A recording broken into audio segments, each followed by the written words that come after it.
name is Freel, and I'm the city council member for the representing the 8th district, which I assume you all live in. First of all, let me thank you for coming out on this rainy, wet night. As I told some people walking in, after watching the news for the last 5 days, this is nothing to what people are dealing with in other parts of our country. We are here tonight solely to talk about public safety. In a little while, you're going to meet your new police chief, who is new to the city of Wilmington. But he has hit the ground running, and I think he's got some good things to tell you. But my role here is to introduce the president of City Council. I have worked with her as district council member for 12 years when she represented the 4th district here in the city, which is a pretty diverse district. It has Southbridge, East Side, Trinity vicinity, Midtown Brandywine, the riverfront, and downtown Wilmington, so it's a very diverse district. I had the opportunity to work with her on what I thought were some major issues. We worked together closely on housing issues, vacant housing. We helped initiate the land bank here in the city of Wilmington. We worked together on recycling here in Wilmington and many, many more. In the area of public safety, she is the individual that brought the Center for Disease Control here in Wilmington to study the impact of crime on our communities and our young people. So she's done a lot of work. So it's my pleasure to introduce to you the president of our city council, Hanifa Shabazz.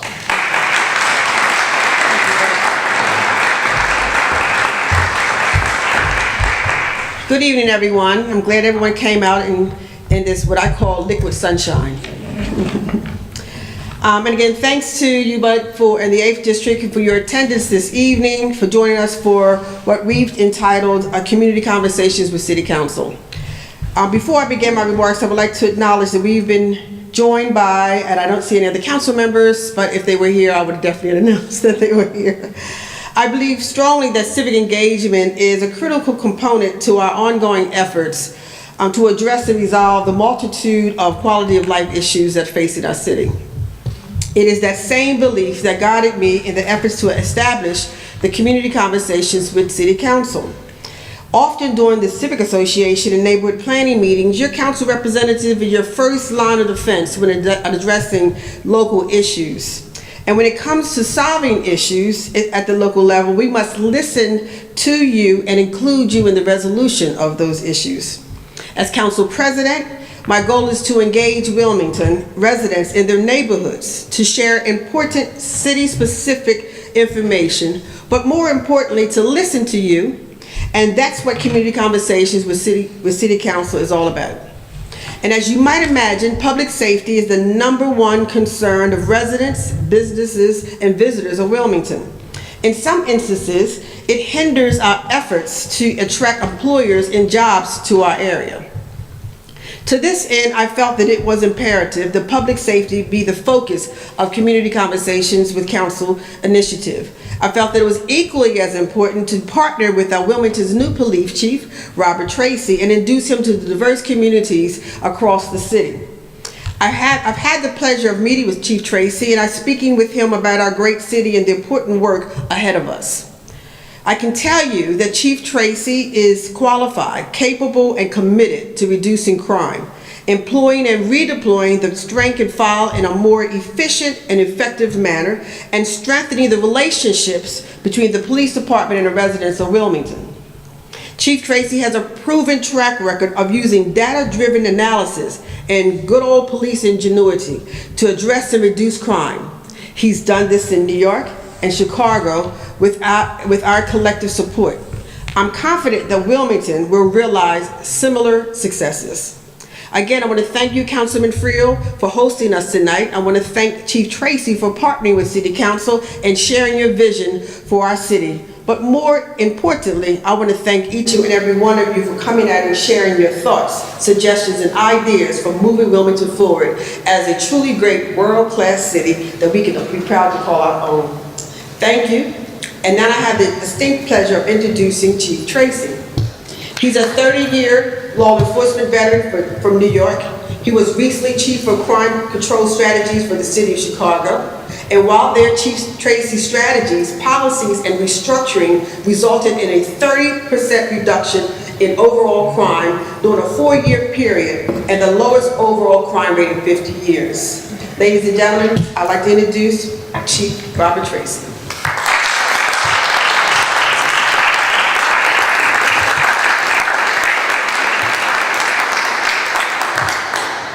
Well, thank you, everyone, and thank you very much, Council President, Councilman Freel, and thank you for having me, and thank you for coming out tonight. Some of you have met me already. Some of you have heard some of my talk of where we want to go in policing, where we want to go in Wilmington. And I also want to introduce Captain Curtin. Matt Curtin, please stand up. Matt is Sergeant Andy John.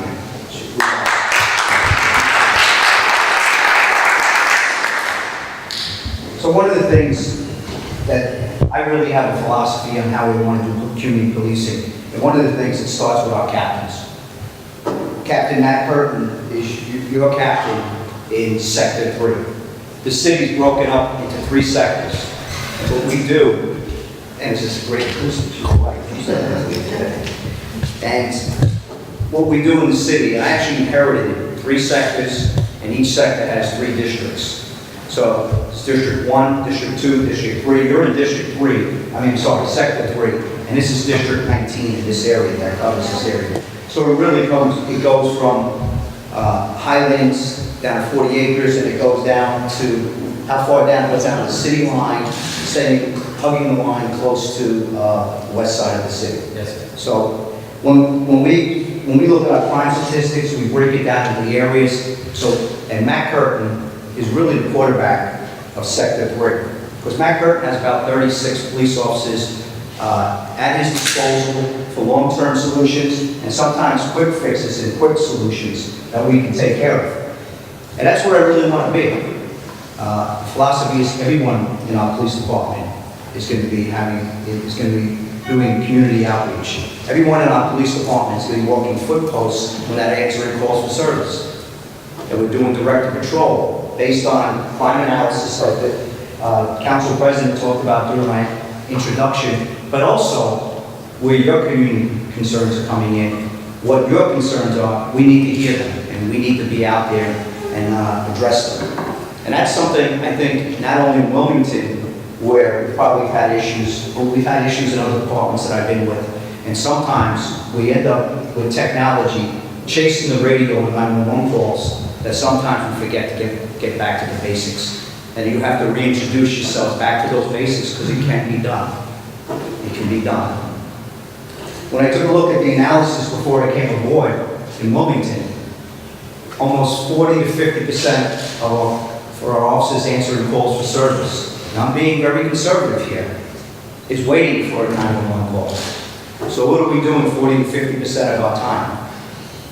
So an officer has an 11-hour tour, 1 hour for meal, 5 hours answering calls for service, and 5 hours maybe doing random patrol, waiting for that call. So what I want is the officers in the same area every night that they work, and answering some of the things that we need, the conditions that are happening in the neighborhood, whether it be crime trends, whether it be thefts in vehicles, whether it be vagrants, whether it be homeless that are camping out in some areas. And when I have Matt Curtin come up, he's going to go over some statistics and strategies that we worked out together. Now, I'm the quarterback in the department, but he's the quarterback in this area. And we strategize, and I let the captains come up with ideas with their officers, with their lieutenants, with their sergeants. And we talk about them once a week with a CompStat meeting. But we don't wait once a week. We look at crime statistics every single day when they're happening. And we also have executive management meetings 3 days a week. So we start out Mondays, how did the weekend go? What did we miss? What is the community meetings? What could we have done better? Wednesdays, we catch up what happened between Monday to find out what community meetings, what did we miss, what can we do better, where do we need to be? And basically on Fridays, we don't wait for things to happen on Fridays. We have a plan. We continuously have a plan. And we all meet, and we're talking, we're breaking down silos within the Wilmington Police Department. One of the things I do bring is called the CompStat methodology. Now, CompStat is really applying business management principles to police work. So you got to know what's happening, so you need timely and accurate intelligence that's disseminated to all. That's the first tenet. Second tenet is rapid deployment that's synchronized and focused. Third is having effective tactics and strategies. And I think probably the most important is relentless follow-up. Because some of the best plans I've seen out there didn't fail because they were bad plans. They failed because we didn't educate people, we didn't educate our department, we didn't talk with the community, we didn't implement it, we didn't execute it, and we didn't follow up. If something breaks down with those four things, then the plan's going to fail. And then we give up and we try something new. So what I'm trying to do is, where I've been in New York, I came on in 1984. So I came on when I was 20 years old. I knew what I wanted to be all my life. My father was a Bronx homicide detective for 34 years. I knew what he gave up, I knew his sacrifice, but I also knew the reward that when he came home, he loved the job, and I used to love listening. He always told us good stories, but being a Bronx homicide detective, he left the rest of those things out. So I became a police officer when I was 20 years old. And I went through 10 years of reactive policing, where we just really put out fires, and we dealt with the crack epidemic, we dealt with a lot of things. And it wasn't until 1994, when a man named Bill Bratton came to the NYPD. Now, Bill Bratton came from Boston, and when he came in, we said, wait, we're a 40,000 person police department, plus we have 20,000 civilians, so 60,000 person police department. What can this man from a 2,000 man police department tell the biggest police department in the United States? Well, he told us, and actually we learned from him. And they continue to do that methodology, working with the community, and it evolves. Things change from 1994 to where we are now, but the same basic principles about accountability, discipline, and communication within an organization, working with the communities, has made New York one of the safest cities in the United States, and actually the biggest, safest city. So think about a city that went from 2,245 murders when he showed up in the 90s. And I worked in a precinct in Washington Heights, it's Upper Manhattan. So we have 95 that goes through here. So when you go over to George Washington Bridge, when you're going up to New England, you cross the tip of Manhattan, and then you go into the Bronx, and then you go up to that place where Boston is, and we don't want to talk about Boston. I'm a Yankee fan, a New York Giant, but we have beat the Patriots twice in the Super Bowl, so we're the only ones to keep them from winning. So in that precinct back in 1993, 94, I made sergeant in 1988, 1989, so I became supervisor very young, so I learned a lot, made my mistakes, but one thing about making mistakes, don't replicate them, make sure you learn from them and improve. And that precinct that I worked in had about 200,000 people, had 300 police officers, and we had easily over 100 murders. And we had about, I'd say, 500 shooting victims. And in that precinct, I was told, nothing can be done about this. We're just going to pick up the pieces, call 911, put the tapes up, and we're never going to be able to improve this area. And I didn't believe that, and neither did this man that came in, Bill Bratton, and he showed us a way to do that. And I was lucky enough 20 years later to look at that precinct, which I was a big part of when I was a sergeant, I was back there as a lieutenant, I was back there as a captain and a commander. I actually went back in different capacities, but I was able to work with the community, who I still go out to lunch. I try to get up there once a year, and we go out to lunch and we talk about how bad things used to be and hit where we brought them where they are today, working with the community and the relationships we have. So last year, that community had over 100 murders, had one murder last year, and it was a domestic. That doesn't make it any better, but sometimes domestics have a volatile situation. It wasn't out on the street. So think about that. And in New York City overall, in almost every precinct has gone down 90%, over 90% in every single crime category. That's because of the methodology put in place, and we stayed the course in New York. We stayed the course. I'll take you now to Chicago. I was in the private sector for a couple of years. I left in 2007. I went to Citigroup. I worked globally. I went all over the world in business continuity, crisis management. I had to learn a whole new discipline. I kind of left I left policing way too early, something I love, but I actually wanted to go out and make some money because I have a wife and 5 kids. And she actually said, hey, I want you out of this profession because I think it's dangerous and you can go make some extra money. But I said, be careful what you ask for, honey. She never saw me. She never saw me. So she said, this isn't working out for us. Well, she was right. And you know what, in 2011, I had an opportunity to get back into policing when Gary McCarthy was appointed superintendent of police under the new mayor, Ron Emanuel in Chicago. He asked me, because I knew the principles and methodologies, if I would come to Chicago and run crime control strategies as really the number 2 in a 13,000-man police department. And from there, the council president and I, we lowered murders and shootings to the lowest in 50 years.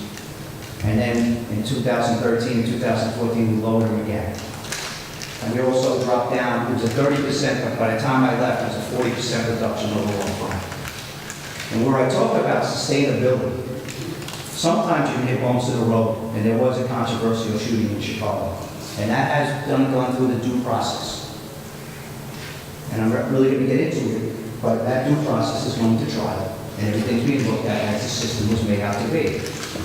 But what they did is that they threw the baby out with the bathwater and didn't sustain the strategies, and they abandoned them all. I left in 2015, December. And in 2016, they abandoned all those strategies that we put in place that were built for the long run, both in New York and LA, they're doing great. And in Chicago, they actually doubled the murders and shootings, and the crime doubled just in 1 year's time by abandoning the type of strategies we're looking to put in place in Wilmington. Actually, not we're looking, we are putting in place in Wilmington. But the thing is, we have to have some patience. It didn't get like that overnight. LA actually is seeing some of the, Bill Bratton actually, after he left New York, he went to LA and he did the same thing. But it takes consistency of the management and patience to build what we're going to do for the long run. It's not going to happen in 4 months, maybe 4 months. But if we want to have sustained success in what we want to do, some of the things we're building and putting things in incrementally. The first thing we do when we come to the police department is evaluate what we're doing good, continue to do it, what we need to change, tweak it, and what we need to really change and start going into a direction. And that's really where I talk about community policing. It's the overall philosophy of everybody being a community policing officer, because it's a force multiplier with a captain overseeing it. We don't have to sell him. Instead of calling that community policing officer, now he has additional officers at his disposal. Instead of having one officer per district who has to manage up to try to get things done. He's a police officer, or he or she is a police officer. So I kind of want to go with that philosophy. It's new, but it's something that we got to get better at, because I hate to do this because I don't think everybody's a football fan or a sports fan. I'm basically a new coach that comes in with a playbook. And you come into the NFL, you have very talented players, but it takes them a while to learn a new playbook.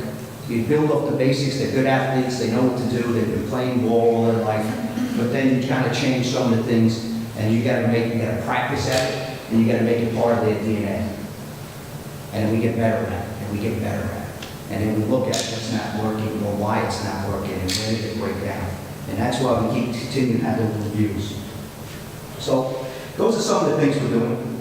Those are some of the things we're going to move past. We're getting better at that. I'm getting a lot of feedback throughout the city as far as thinking there's more police officers, because that 50% of the time when that answer calls for service, they're parking their car, they're getting out of their car, they're putting their hats on, and they're working those conditions that we've asked and the community's asked them to do. And the officers are liking it. The officers are coming to every community meeting, not just these town hall meetings. I think we had 8 town hall meetings in each district. But I've probably been to at least 25 civic associations since I've been here. One of my promises on the day I was announced that I'm going to come to every community, I'm going to be part of that community, and I'm going to get to know the community. Because I have a lot of catching up to do, because I'm not from Wilmington. But it also gives me the opportunity to introduce myself, let me know what we're trying to do. Because I need to get the word out exactly what we're trying to do. Because if I don't tell the public and I'm not transparent in what we're trying to do, then it doesn't matter if crime's going down. It doesn't matter if with these things. If people don't know the plan, then they'll have input, and that's what we're really trying to do tonight. Trying to do like these things. I really want to have more Q&A, and I'm actually, I'm at Councilman Freel, however you want to run this, I just want to have a Q&A. And instead of, I'll get to your question in a second, sir. I just want to finish a couple of things, a couple of points. So, I've actually hit the ground running, as the council president has said. I've actually lost 30 pounds hitting the ground running. So this suit's a little big on me. I've got to get some of these things taken in. I'm also going to be in uniform very shortly. One of the other promises about having eternal legitimacy is making sure that I follow the rules. So I could have put the uniform on, but I wouldn't have been certified as a state of Delaware as a sworn law enforcement officer. And that's really important, because when you put the uniform on, you better respect what these officers are doing and what they sacrifice is what they went through. So I was a sworn officer in the NYPD, I was a sworn chief in the state of Illinois for Chicago, and I just finished in 216 hours on top of everything else in the last 3 months of going down to Dover, classroom. I actually, Matt, where was it today? Fire police school in Dover. And he asked me, hey, you don't smell like smoke. I said, no, because I changed when I was down there.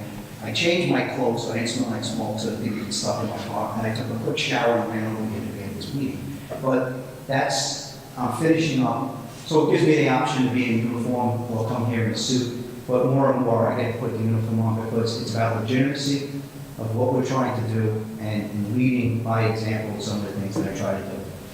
I just bought a house a month ago, so I didn't know I was going to find a house that quick. I didn't find it, my wife found it. And she said, I have 5 children, 19-year-old daughter, 17-year-old boy, 2 15-year-old boys, identical twins, and a 9-year-old boy. And I bought a house up in the Triangle. My wife saw it, she went to it, I don't look at anything else, this is the house we're buying. I said, well, honey, I don't know if we can afford it, we can't do this. She goes, you're uprooting myself and the family to follow what you love and follow your passion. This is the house I'm having. So the thing is, we're in that house. My furniture's coming tomorrow. And I've been there the last month and a half with my daughter. So I've been living there by myself at the door. I got a big house with really no furniture. And it's great. I can't wait to see them. My daughter went off to college, 2nd year. My wife last week moved her to a new location off campus, because now sophomore she wants to live off campus in an apartment. She got a U-Haul, drove from Chicago, went to Cincinnati. So I'm not gifted, so I'm hearing a lot of these guys. So you got to help me out. I've been really busy when you see them. I come to a lot of meetings. This week, she just moved my son into an apartment in Chicago because he's in 12th grade and he wants to finish high school at St. Ignatius College Prep, and I have to let him do that. So she got to put him in a high-rise with a doorman and a pool. He leveraged that big time. And then, of course, my twins and my 4th grader, they're going to 9th and 4th grade, they're going to go to St. Elizabeth's, because they've been in Catholic school, they do well in a small setting. So I've heard Salesian arguments and coming over. I would love for them to go to Salesian, but my boy said, Dad, please, if you take us to a new city, please don't put us in an old boys school. So I have to honor them. There's a give and take here. So they're making a sacrifice, but you know what? They're excited about what they're doing. I'm excited about where I am. I couldn't be more humbled to be serving everyone in this city and to be in this position. I do not take this for granted. I hope to be here a long time. I hope to build that stability of long-term success. So at the end, when we have this place going like New York and LA did, when I hand the keys over and I'm up in my house on Baynard and Concord, where my house is, that the officers are keeping me safe, and I don't have to worry about this, and we continue that success. That's how you get there. That's how you get there. There's too many consultants that will come in, too many quick fixes, we need some stability in a long-term plan, and that's where we're looking to go. So I'm asking for a little bit of patience, but I have a sense of urgency because I wanted things done yesterday, but I want to make sure we do things right. And you're going to start seeing evidence-based policing strategies on top of the basics that we're putting in place, ensuring our officers are doing it. We're going to see group call-ins with the violent offenders. We're going to see custom notifications. There's all things on top of the CompStat that we're putting in place. They're getting better and better at what we're doing because they're learning the playbook.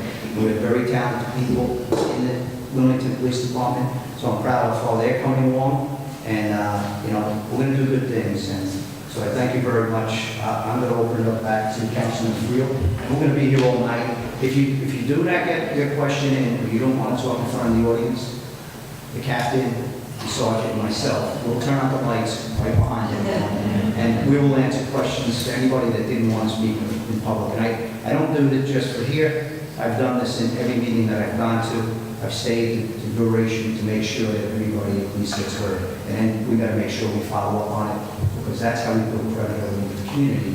Sometimes we're not gonna solve these problems overnight, but if you know that you're being heard, and we're giving you feedback on what we're trying to do that you might not know, we do a poor job of that everywhere in policing. But we'll get back to you on a lot of these things. That's what I'm trying to improve on. And that's what people are really looking for. They're heard, we're working on it. We're not always going to be successful, but we're going to continue to try to find a new way. We've got to do it together. So thank you very much for your time, and we'll open for questions. Well, let's go ahead and open it up.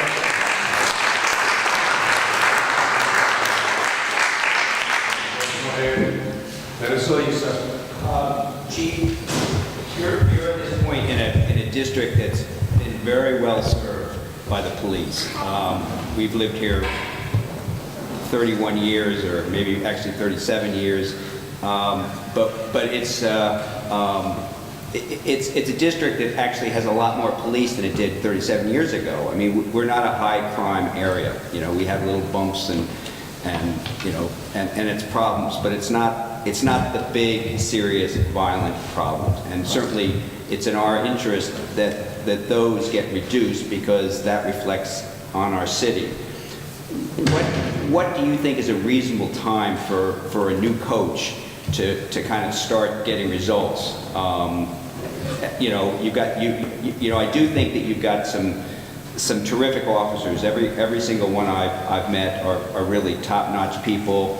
They're really committed to doing a good job. Matt Curtin, you know, we're thrilled with him as captain. You know, we've had previous people that have been good. What is a reasonable time for accountability for this system kind of, you know, seeing some improvement? Well, I think you're starting to see something. I'm getting a lot of feedback already, and I'm hoping to see it in this community as well. But I'm getting a lot of feedback where they're seeing the officers out, they're following the plan, and they're asking if we have more police officers. No, we don't have more police officers. What's happening is that when the car's parked in one area and they're walking in another, it kind of feels like it. And what I'm working on, in Chicago, it was different. Here's the thing that I learned in Chicago. We actually got to those numbers by 2013. In 2 years, we were driving the crime down and got it down to 40, 50-year lows, both in murder shootings and overall crime.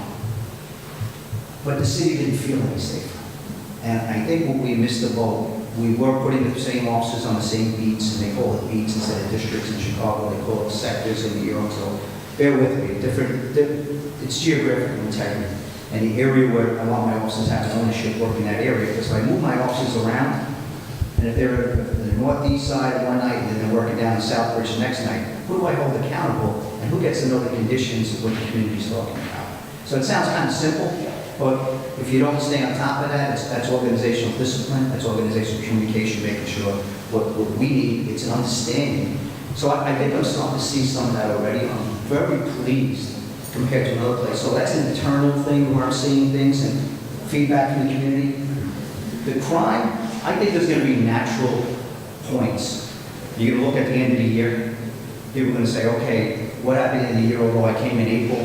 I think naturally, we're going to look at April 14th next year and say, hey, how did they do? We're also going to look at January 1st compared to January 1st compared to January last year. So when we start the new year, we're probably going to compare it against this year, or we are going to be comparing it. So I think you're going to start seeing those results, because I'm seeing the discipline of understanding the plan that's in place. I think we're going to start going, I know on every shooting that we do, how we respond to shootings using the intelligence information that we have at our hands, that we're making an action.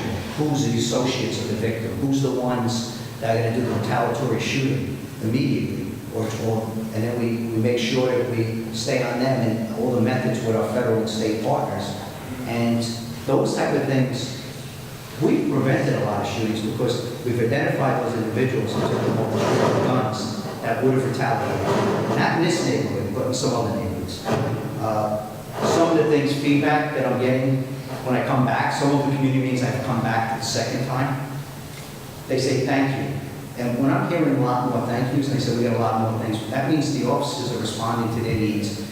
I think a couple of years ago, community policing, we took our community policing officers and Councilman Freel and I had this discussion where community police officers put into a disrupt unit, so it was more of an enforcement unit. But we didn't fill that vacuum. And what I'm trying to do is bring back where we are with more officers and with the captain leading the charge, or being the quarterback, as I say, in those areas. And it's a long answer to your question, but I don't have definite dates, but I can compare it to where I've been. And I think the community perception's coming a lot quicker here than it did in Chicago. Crime fell a lot quicker, but the perception didn't catch up. It didn't take until at least 3 or 4 years. And I'm actually pleased with that because that means my officers are engaging in the community and the community being heard. And if we can build off that, we're going to get to the other piece. And just even, I don't want to take Matt Kirkland's thunder because he's done a lot of work. He's followed the plan. He has his officers follow the plan. But the last time, my last meeting in 19 was in the Highlands. So we had it over at the, I'm sorry? Yeah, the art museum. And at that time, I said, these felony thefts from vehicles, these car thefts, and some of these other crimes, not doing so good in this area. And there was a lot of complaints at the meeting. And I'm happy to say in the last several weeks, that has been on decline because of some of the strategies and some of the things that Captain Kirkland's been putting in place with his lieutenant sergeants and the officers being in the same area, understanding what we're doing, talking to them at the roll call, sitting down three times a week. And that doesn't happen by accident. And then CompStat, because, Matt's going to get up there as one of the captains, and he reads these things every single day. He looks for the trends, and he has to explain himself. It's accountability. I want to give my captain the tools to go out and do his job, and then hold him accountable. And that's what we're doing, and that's holding his people accountable. And, in any organization, it's not just policing, it's business management principles that apply to policing. And that's what we're doing. And we're going to get better and better and better at this. And so I'm very optimistic. I'm already optimistic about this city because we talked about businesses. And when I talk about the community, I talk about the business community. I talk about the education community. I talk about the elected officials part of our community. And I talk about the clergy and obviously civic associations and neighborhood associations. So they're all included in the community. I've consulted in other cities in between my time when I was in the Chicago Police Department. I had a year in between, so I did consulting. And the Department of Justice hired me out to go to other cities to talk about crime strategies and reductions and policy. And I've been to the Gary Indianapolis, and I've been to the Indianapolis. None of them have the opportunity, the economic engine that this city has downtown that's going to help the rest of this city. What we need to do is continue to keep the businesses that we have here and make sure that we remove that perception that this is a dangerous city because it's in some pockets and we're working on that to make sure that people are going to continue to invest. And I know Capital One's bringing more jobs in. WISPIS is bringing jobs in. I'm speaking to all the executives, meeting with their people. And I think we don't want to lose that opportunity. You see the waterfront, the riverfront right now, the vision that's been down there, there's new construction. That's going to help everyone. It really is. And I don't want to lose that either. And I think this city has such an opportunity because of the economic engine that other cities don't have. So I see a lot of positives. There's going to be natural points. I'm a little over 4 months. I'm sure when I get to 6 months, someone's going to ask me, hey, how's he doing? And I should be evaluated. Everybody should take a look at me by the end of the year. And at my 1 year mark, which is the 1 year mark in my leadership here. Mayor's been here since January 1st, January 4th, and my mark is where we're. But let's just keep in mind, during transition, there's always a little bit of uncertainty. So let's gain some stability and it's going to follow. So you're really saying, let's take a look at this in January, compare January with last January. Let's look over the next 1 to 2 years to see some significant improvements. I mean, I don't think that's unreasonable. Right. You know, it's you're trying to change a culture, you know, of the police department or change, and so that's, I just wanted to get a sense of what your accountability to the And city. and you hit on it, any organization you go in, there's a certain culture. It doesn't mean it's malicious or not, but sometimes past practices aren't always the best practices. And I've been fortunate enough that, not that I'm any great whiz or anything like that, but I've been fortunate enough to be exposed to other things that in best practices and been part of some successes where there's been intractable issues that we were able to overcome. So I'm confident if we do it right, we'll be able to overcome these things. So with that, I hope that leads down to my optimism, leads down the officers and the leadership in staying on top of these things. I know we can do it within a system that's been very successful in other places. So yes, that is a 2 years, a 2-year mark. We better be going in the right direction. Yes. Hey, Tracy, hi. My name's Gary Johnson. My wife and I live over on 17th Street. I will tell you, I personally feel extremely safe. I don't worry a lot about crime in our backyard. What I do worry about is the reputation of this city as an unsafe place to live. Right. I have people who are reluctant to come to my house because I live in the city. It strikes me, you know, when I look at things as very much of an amateur outside, that we have a problem with way too many guns and way too few people who are willing to talk to police. Wonder what your thoughts are about that, what maybe you can do to change those things. Well, starting with me, I moved to 24th and Mayor. There's only 2 blocks away where I'm even punch shots. My wife said, well, I said, there's some things going on a couple blocks away I got to work on. She goes, oh no, we're moving here, you better fix it. When you get to meet my wife, she's a very strong, minded, born in Puerto Rico. My kids are half Irish and half Puerto Rican. And then when she really gets mad at me, she speaks to me in Spanish. And you better learn, if you marry a Hispanic woman, you better learn Spanish real quick.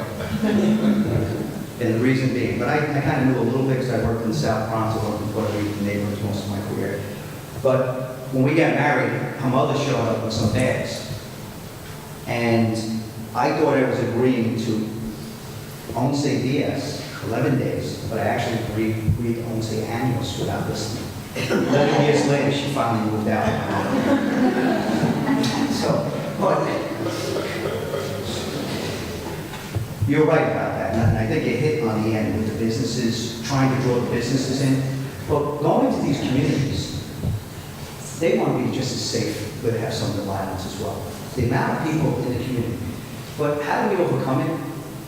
Well, if the first time we're going to talk to that community that's having some of the violence is when something happens, we ask them to cooperate and give us information, you know, that's the wrong time. We should be having that conversation way before that. And what are their concerns, what are their needs? And that's what builds the trust.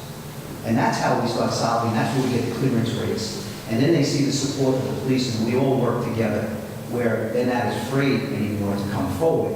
Because it has to be trust. But trust starts with us going to the meetings, starting to build the meetings, having that conversation. And the trust on the little thing, because even in the most challenged neighborhoods where there's violence, they're not talking so much about violence. They're talking about loitering, thefts, loud music, smoking marijuana. So they have they want the same things. So if we're only concentrating on thinking, oh, we're only going to prioritize shootings, which, you know, we have over 100 this year. But that's not every day, every hour what's going on. People want to live in peace and they want to be safe. And they also want these quality of life nuisance crimes stopped. And the only way we do it, let's not forget about those. And even in the most challenged communities, we're walking footposts, and they're coming back with more information. Thank you. Thanks for addressing the situation, that hanging out on the corner, which nobody wants in the community. you know, if there's places for people to go, we have to find ways working within the city, what we can do with the young kids, and where we can work together. And this is not just the police and the community, this is all city services. This is working with our elected officials. But getting rid of that perception, we'll get there. I mean, that's what I'm trying to do, just bringing businesses in. But the perception of people feeling safe really starts with that conversation that we're having. And it's only been 4 months of putting this plan in place, but we're getting positive reviews. And I told you we're going to make this part of our DNA. This is not a quick fix. This is what we're going to do. So we need a little more time. We need a little more patience. That perception is very difficult to overcome. But I think absolutely we can do it. We're going to market ourselves on how we're doing things. We're going to make sure we get the word out. But I know it's getting back. Whatever is happening, we have to communicate better to police department. And that'll go a long way.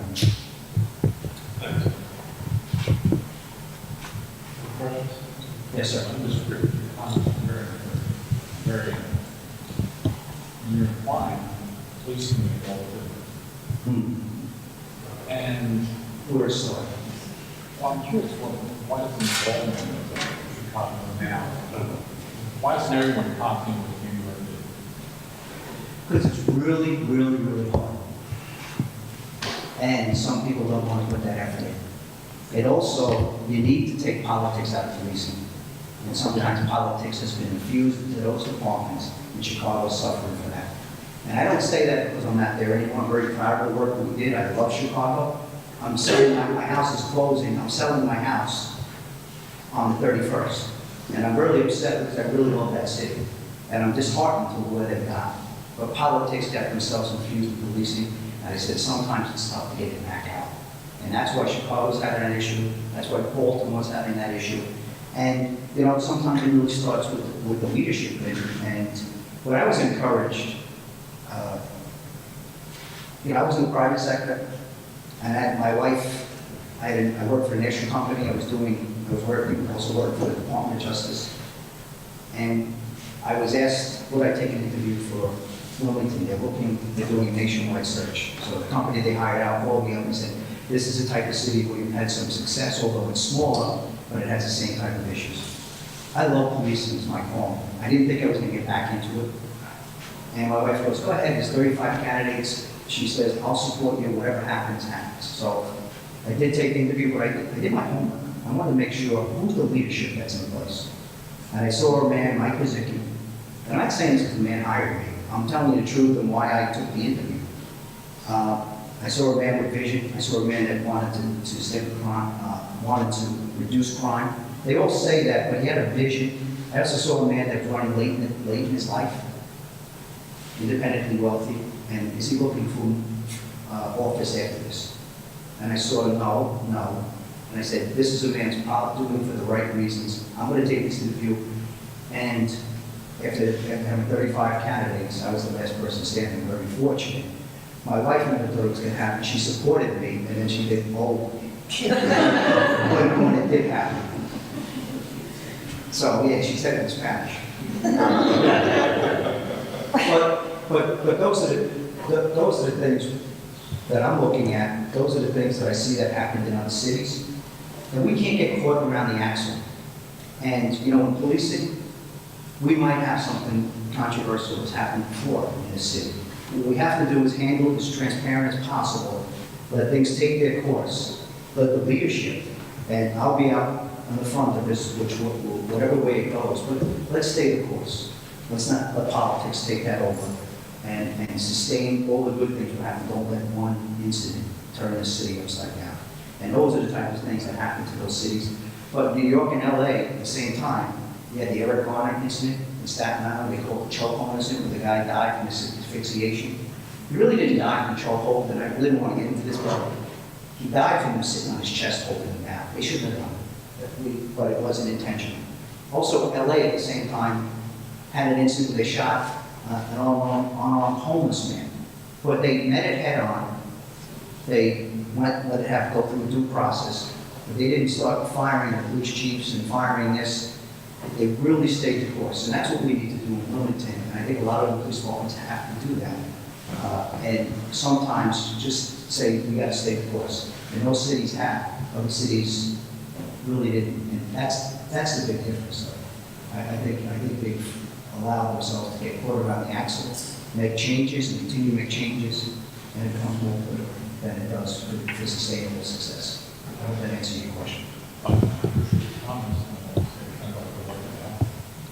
Thank you very much. Representative Joe Grady. Yes, ma'am. Hi, my name is Sarah Kate Red, and I am relatively new to the area, although I lived in Wilmington a long time ago.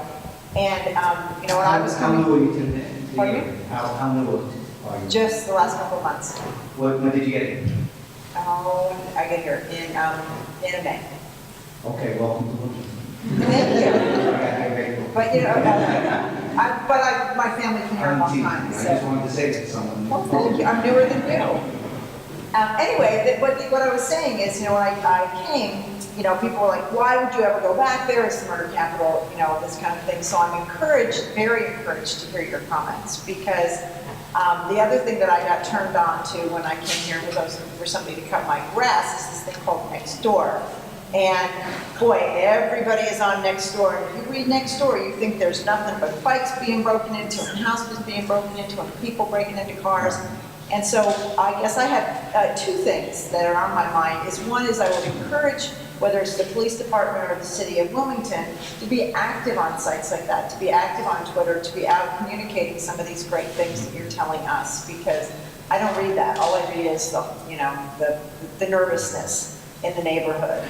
And that makes me nervous. And so that's one thing. And the other thought or question, I guess, is what involvement do you have with kind of community services, community outreach for some of these things like maybe mental health challenges with homeless? Are there partnerships and things that you're doing with that? So those are my two So things. we're looking at, you know, Nextdoor and some of these blogs or community blogs that I like to belong to one in my neighborhood in Chicago. I live on the south side, one of the safest neighborhoods, surrounded by some challenges.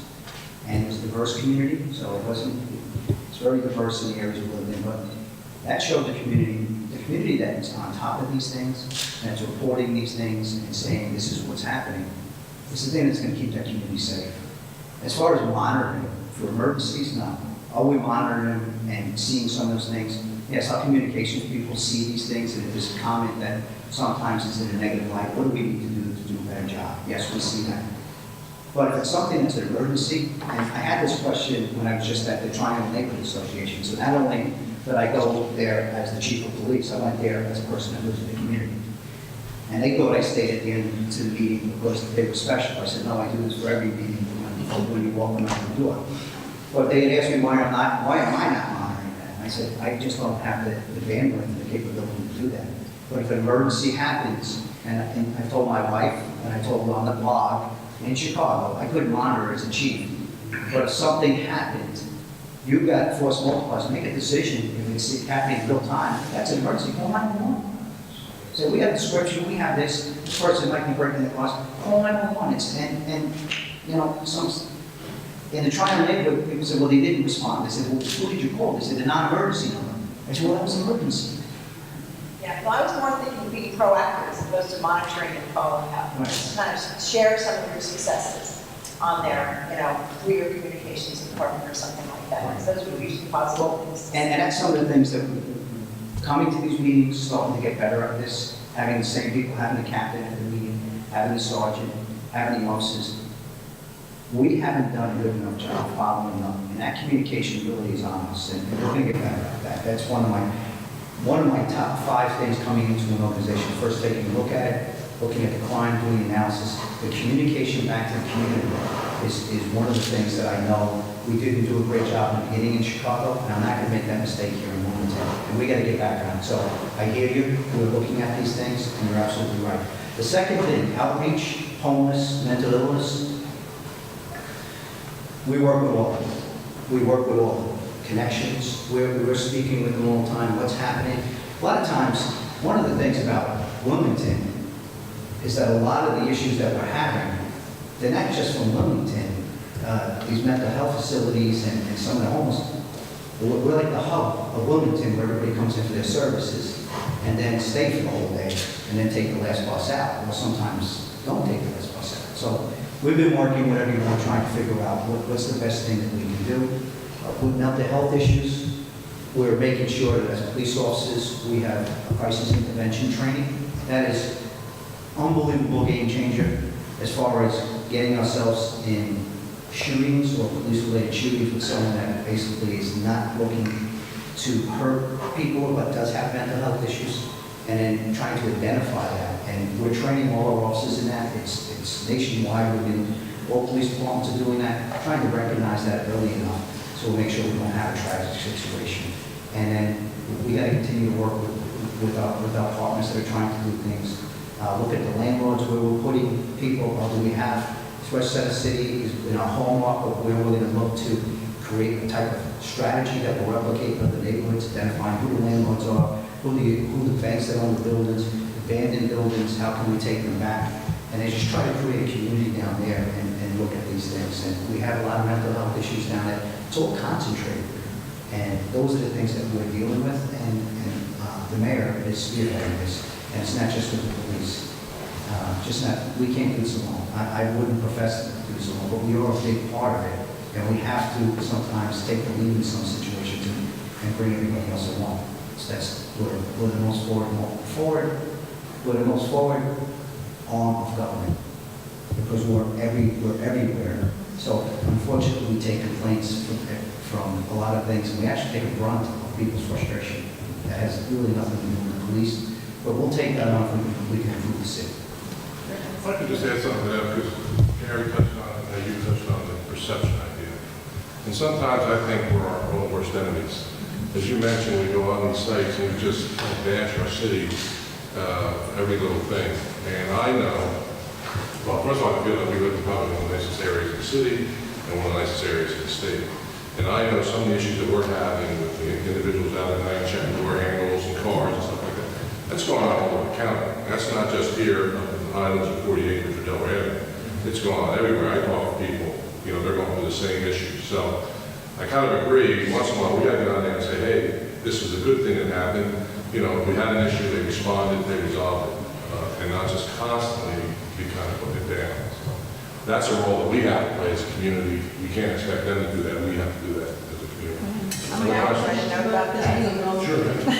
I'd like to add something also to you first mentioned that I asked the Center for Disease Control to come in and look at the epidemic of violence that is plaguing our young people here in the city. And as you know, most of the state services that address these issues are provided by the state.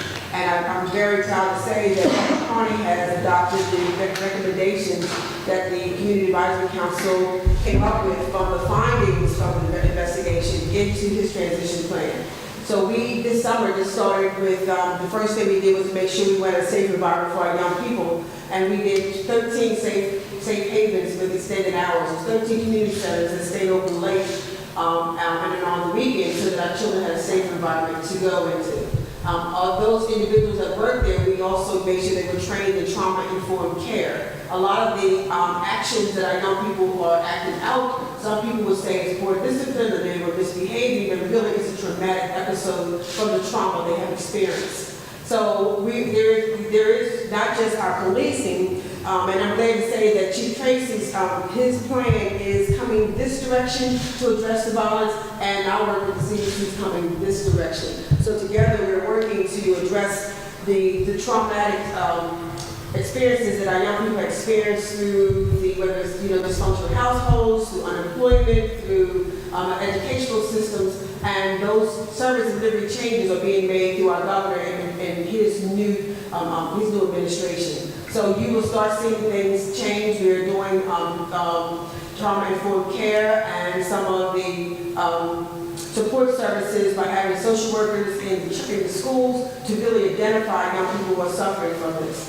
So you're right, we can't police our way out of it, and so there are great things that are happening in a collective format of agencies across the state that deliver services to the city to address those issues. So you will be hearing more about it because, of course, the community plays a part. In fact, if I could just give this plug, on September 9th, Westminster Church is hosting a workshop, and they're bringing in a specialist to talk about how do you get involved, what role can you play to assist us in addressing the traumas that our young people are experiencing. So I hope everyone can come on September 9th to Westminster Church to hear that great presentation. I don't have too much time, but the second part of your question dealt with mental health issues and stuff like that. I'd like Captain Kirk just to talk for a minute on something that we kind of did last, I think it was Wednesday night, from his initiative, some of his officers' initiative, right here in this area. Thank you. So everybody knows, I believe, Officer Amy Goodman, one of our canine officers, used to be a community policing out here. We spoke about different ways we could reach out. We were receiving complaints about homelessness, obviously mental health issues in the area of Lovering and Van Buren Street. So what we did is he had some contacts from Recovery Center of America and some other like AA, NA contacts that he had. A group of maybe 10 or 12 of us went out there for maybe 1 to 2 hours last week. Lovering and Van Buren along South Park Drive, where there's a pavilion in the park there. And then we also went to a supposed homeless camp behind Acme, right here at 1401 North DuPont.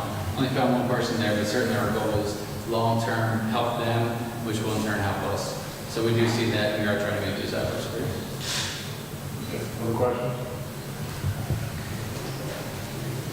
I don't have a question, but I do have a comment on where we were on a huge bill pricing thing. And a lot of this, he came in and there was skepticism. A lot of skepticism about what he did because a lot of it was quiet. You didn't see flashy stuff going on. But he dug his heels in, he didn't bend, and things got better. Like it seemed like all of a sudden, things got better. And he started loving things. Yeah, there's a lot of things that he's done should be replicated. The methodologies been very successful. I'm unfortunate enough to come up through the ranks, be part of it, be part of the CompStat, be part of those successes.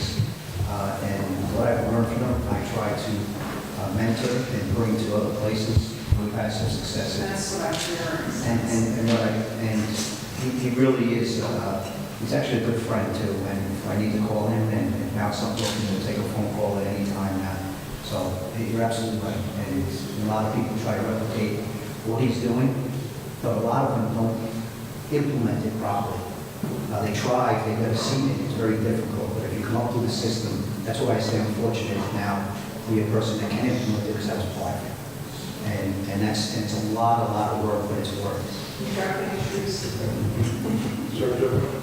Yeah, part of conventional wisdom in this area is because Wilmington is located on I-95 between Boston and Richmond, the selling corridor, so to speak. But there's an awful lot of drug traffic that goes up and down 95, and that's responsible for a lot of the violence in the city of Wilmington. Is that in fact true, or is that just an urban myth? You know, there is a pipeline that goes back and forth. You know, they say it comes from Baltimore, it comes out of Philly, it comes up and down 95. We certainly can get some spill-off on it, but it's just not unique to Wilmington. We work with task force with the DEA. We work with all the federal partners. So there's some long-term cases that will be taken down very soon that will affect some of the narcotic sales that are happening in Wilmington. But 95 does contribute to it. But I think the way to overcome it is identify the individuals that are involved in it, and more than just being involved, the ones that are surrounded by the violence around it. Because those individuals surrounded by the violence in every city, 1% of 1% commit 60 to 70% of violent crime in each city. Think about that. So we know that. So what do we do to address that? Well, we get them all together. That's going to be the next layer of what we're going to do. Now that we're starting to understand the system in the playbook, now you build off of some evidence-based policing strategies. And some of the ones that are involved with the violence and narcotics, we're going to be having a nice conversation with. And they're not going to have choices. They might have options out of it where we're going to try to help them, but they're not going to have choices of continuing their violence. Or we're going to actually make examples of them where they will go away a long time. And the ones that heed our warning will actually try to do what is going on. Follow-up question. there's this problem with this national opiate addiction problems. How is that affecting? You know, I think we've been pretty fortunate with overdoses, where we've seen a lot of suburbs and other cities have seen this type of, these overdoses. We haven't seen as many as other places. I don't know if that's by accident right now. And if we do see one, I think what we have to do is immediately find out where the source is and shut it down, because there's different places. We can try to trace that back. But it is a huge issue. And, you know, some say it actually comes from prescribed narcotics that puts people onto that addiction, and sometimes it's not. But it's certainly an issue that we're dealing with. We're working with the DEA. We're even working on white collar, where there are doctors that are certified MDs that are prescribing these type of drugs, and if they're doing it for profit, we're looking at them as well, and we're working with the DEA. But it's an issue. And I just went to a conference in New York just for the day where they were even now getting involved with the fentanyl that's coming from China. They're actually using mail service. It's called through the dark web. And there's ways to get behind the dark web with these key. So even if we start to see overdoses, we got to take a good look to see where they actually charge the people with the source came, where there was something in Portland, Oregon, where it started out in North Carolina. This person was mailing out narcotics laced with fentanyl. They actually were able to trace it back and charge that person with murder. So we're trying to keep up with this. Things are changing, and they're even using the U.S. Mail Service. We're using postal police, and we're actually using the DEA. So yes, every time they get better, we have to find out what's going on, and we got to catch up and then try to stay ahead of it. So it's a real issue. Yes, sir.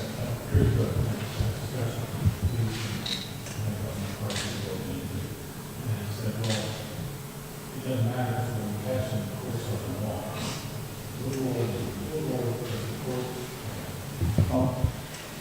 Courts play a huge role, you know, but so what? If they're letting them out, that's the rest of the criminal justice system. We still have a job to do.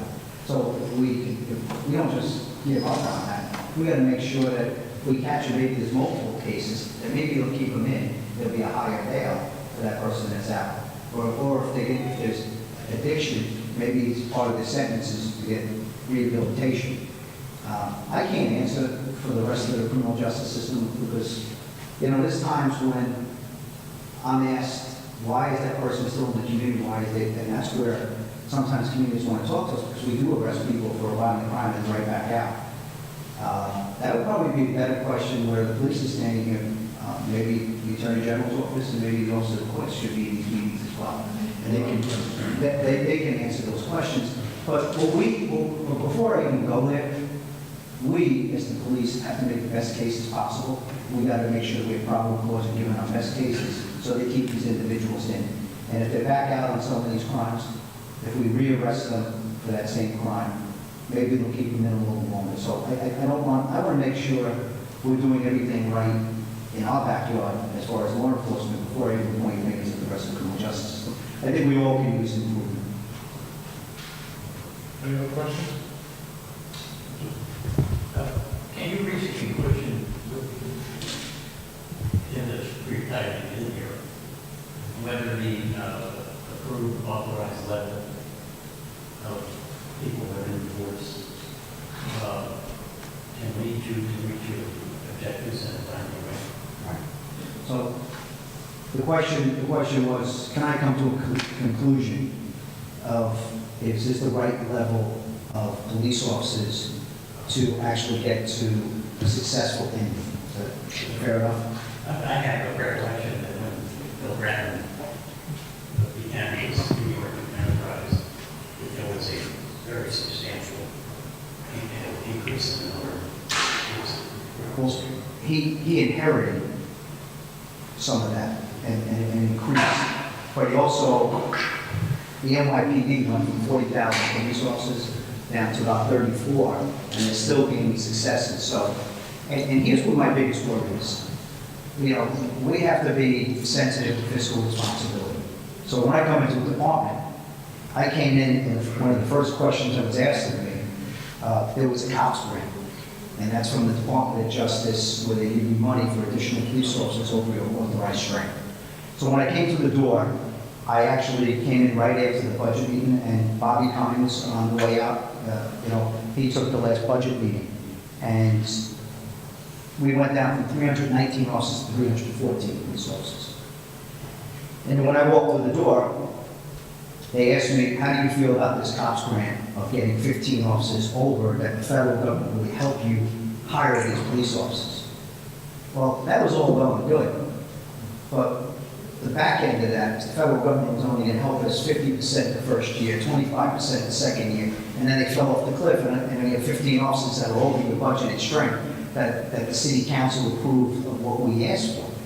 So that's not really, that would have cost us like $3.5 million. And what I need to do, I'm only here 4 months. I don't think it's the amount of police officers. I don't want to throw more police officers on something until I'm satisfied this is the right number. And when I come back next year, I will be saying, hey, I think this might be the right number, or I'm going to ask for more, or I might let attrition take it down. The feedback I'm getting in a lot of communities right now is saying, did you hire more police officers? So it's not so much how many police officers we have, what are the police officers doing that you do have in that budget strength? And that's what I'm trying to do, is maximize the efficiency and the effectiveness, both with intelligence-led policing through analysis, and then also with the community concerns. And then getting out of the car between the calls for service, where they're not always waiting for it. And listen, that was just something that evolves, and it becomes a cultural norm. I'm looking to break that. And it's already happening, because they're actually embracing it, police officers. And it's just consistent direction from my captains, my lieutenants, and we're all on the same page. And I call that organizational discipline, organizational accountability, and organizational communication. So it's clear what our same message, and the officers are understanding why they're doing it. And then I go to roll calls all the time to tell them what the plan is, because I want the officers to know how important it is, and what they're doing, and why we're doing it. Because after the community, the most important people to me are our officers at the ground level. No offense, Sergeant and Captain, and everything like this, but they're the most important people in the organization after the community. But I have to find out, is this sufficient? And now I have the luxury now for a whole year to take a look at it and evaluate. This is really nothing I can do about it now. I did turn down 15 additional police officers, only because I didn't think, didn't want to be on the hook for, I call it an unfunded mandate. So I didn't want to do that to the city, who agreed to that, and the mayor actually waited until I was hired to make that decision. So he let me off on the budget, didn't hire me afterwards, but then he asked how you feel about this, chief. So, but you know what, I was okay answering it, because that's the way I feel. I will be very honest, I won't dance around those things and tell you exactly why I'm making those decisions, and I think we'll have that conversation. That's why I was poking for the right words to ask the question, recognizing perhaps not in your long term. Right. You won't hesitate to answer. Absolutely not. No, I'm not shy. I'm not shy. But I also want to make sure that don't ask for more cops. If you're not working as efficiently as possible. Now, it's like throwing money at a problem. Let's fix it. Let's do the best we can, and then figure it out from there. And if that's the answer, yeah, I'll ask for more resources. We're actually putting I'm sorry. We're actually, and to the councils, the council president, Shabazz, and the council, I actually asked to put the academy class in sooner than later, because once I fall below 95% of my authorized personnel, I felt that we would be at that in September, and we're going to be there in September. But so I forecasted it, and I asked the council, can we take a vote early? And could you take a look at this, and would you consider this my request as a resolution? And they actually voted yes, and allowed me, now we're going to put a class in to get ourselves up to budgeted strength by January 19th. So we're not always chasing budgeted strength, but we're actually going to get ourselves there. So there's council members that did allow me to get to that early. So I want to get back to budget strength and see how they do it, because you're always losing 1 to 2 officers a month. Any other questions? Anything closing, Chief? Yeah, absolutely. So I heard everybody's concerns tonight. This is not a one and done. This is, I hope to be here 4 years, to be 8 years. You will see the same person here in front of you talking to you about your concerns. You're going to see my captains, you see sergeants, you see our police officers in the back. When they hear your concerns and have that personal connection, they actually will go out and say, hey, this is not my chief, my captain, my sergeant telling me, go do this and not understanding, but they're hearing it right from the community.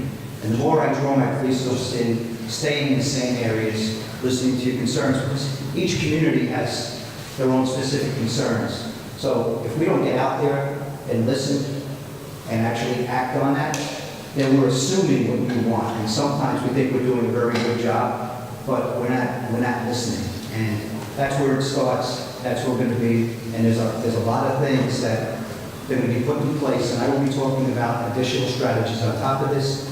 If you want to hear the overall plan, and you want to be put to sleep if you can't sleep, I think it was 6 weeks ago at a public safety meeting. They asked me what we were doing about the shootings in Wilmington.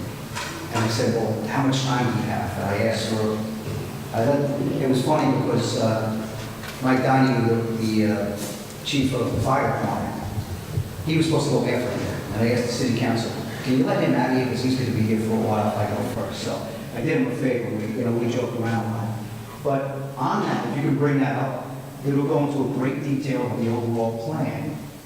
Because I want to open up the questions. I could have spoken about it for 2 hours here, and that's not what I want to do. I want to listen more and answer your questions and your concerns. But it talks about the overarching strategy where I'd like to be.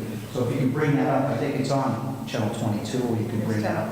So if you could bring that up, and you want to put yourself to sleep, by all means, go take a look at it, but it does have information of where I envision us where we need to go. I'm sorry. Just a very quick comment. I think for us as citizens, wherever we live in this district or where, the important thing is if we see something happen, report it. Just so if you see somebody trying on the doors, call the police and tell them. And that's all I want to say. Before you were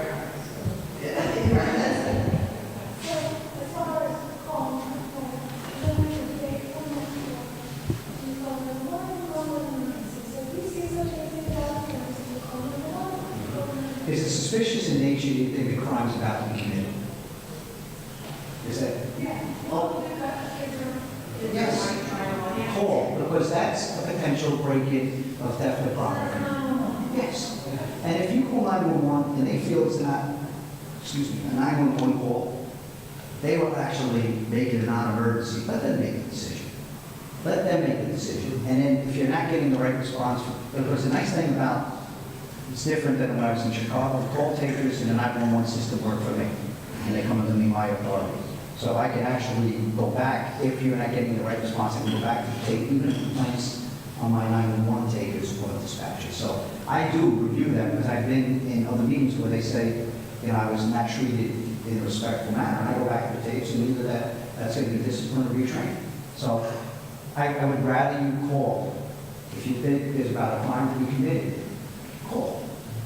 And that's, you have to get that documented. And what I really have to ask everyone, there's other places in the city and some places around here, if it's a nuisance or it's a nuisance property, give us the specifics, try as best as you can, because I want it memorialized.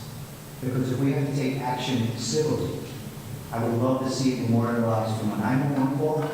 And then when the officers get to the scene, they can memorialize it. And that gives us more ammunition, especially if there's abandoned buildings, or there's loitering, or there's a liquor store, there's something that's going on at that location. It gives us more ammunition of what's happening.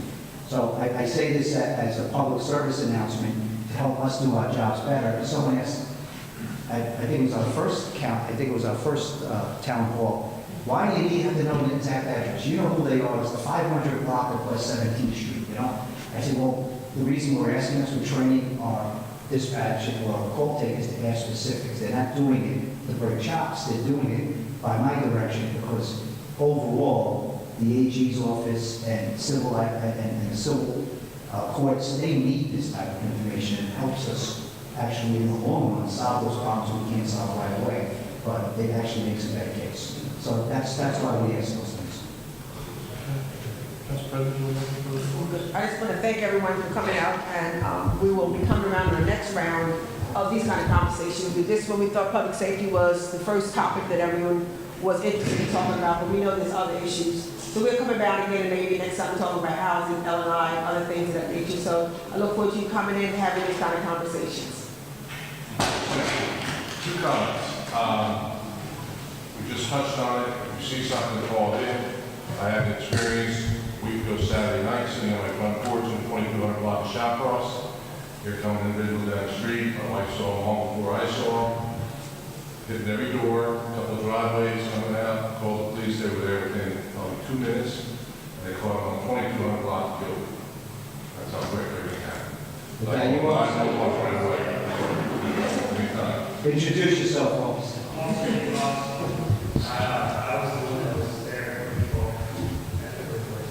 They were in our patch and they were at the corner.